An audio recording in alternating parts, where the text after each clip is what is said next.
Good morning. I'm Monisa Cline here at the GBTA Broadcast Studio in San Diego, California. And joining me this morning is Adam Schrader, Director of Operations from Riskline. Adam came all the way in from Senegal. Welcome, Adam. Yeah, thank you. It's great to have you. Yeah, thank you. Welcome to the convention. Let's first start off by talking about what Riskline does. Tell us a little bit about that. So Riskline is a travel risk intelligence company. We're based out of Denmark. And we do things like risk alerts, destination reports, and other data on travel requirements. And what are the next big risks that should be on our radar?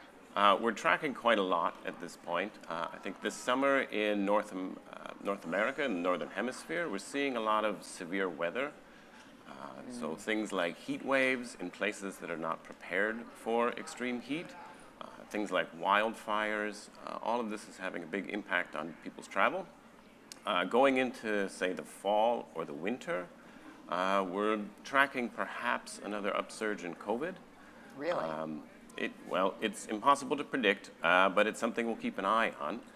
This could be anything from reintroducing masks to having to go back to COVID passes for domestic activities, or even maybe requirements for international travel, like testing again, or perhaps a new booster.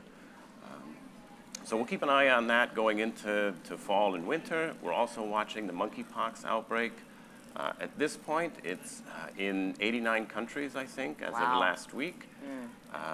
There are no travel restrictions associated with monkeypox right now, but there is some screening in a few countries to see if any of the travelers exhibit symptoms of monkeypox.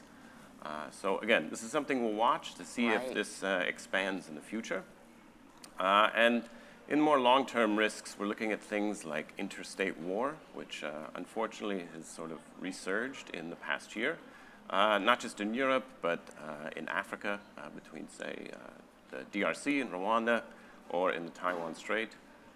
So lots of risks we're looking at. Those are a lot of things to be on top of and to manage, and it's so dynamic, right? It changes daily. Every day.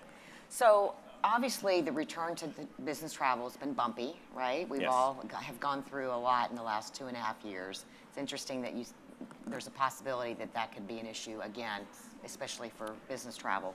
But how can the industry, the travel industry, make it easier for business travelers to have a good experience, given all the uncertainty and the dynamic situation that you just talked about? I think one of the most important things is getting the right information to the right travelers when they need it. To give an example, I was recently traveling.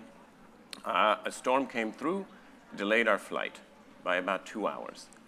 The storm passed in 15 or 20 minutes. I was able to see that the flight coming in circled the city several times and landed at a different airport. The people sitting at the gate were not really aware of that, so they had a sort of level of anger about the delay that I didn't have.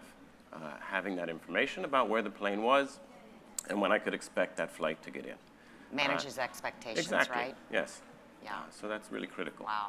So looking ahead into the future, what will travelers want to be informed about? So I think what we're looking at for travelers in the future is that the one-size-fits-all model for risk assessments and advice doesn't work anymore. So travelers want to have something that tells them specifically what they should be concerned about, the behavior that may get them in trouble at a foreign destination, things like this. So what we've done is put together some different types of advice for different types of travelers. We also have some advice about how to travel with certain types of technology, because there are some considerations in certain destinations that you don't want to bring your perhaps work laptop or your personal phone. So we go through some of those things for you. Excellent. Well, Adam, I know you guys have a booth here on the trade show floor, so hopefully if people have any questions or need to get more information about Riskline, we'd be happy to share. They can come by and see you, right? Yeah. Thanks for joining me today here at the broadcast studio. It's a pleasure to have you, and best of luck for the rest of convention. Yeah, thank you. Thank you. I'm Monisa Cline here at the GBTA Broadcast Studio.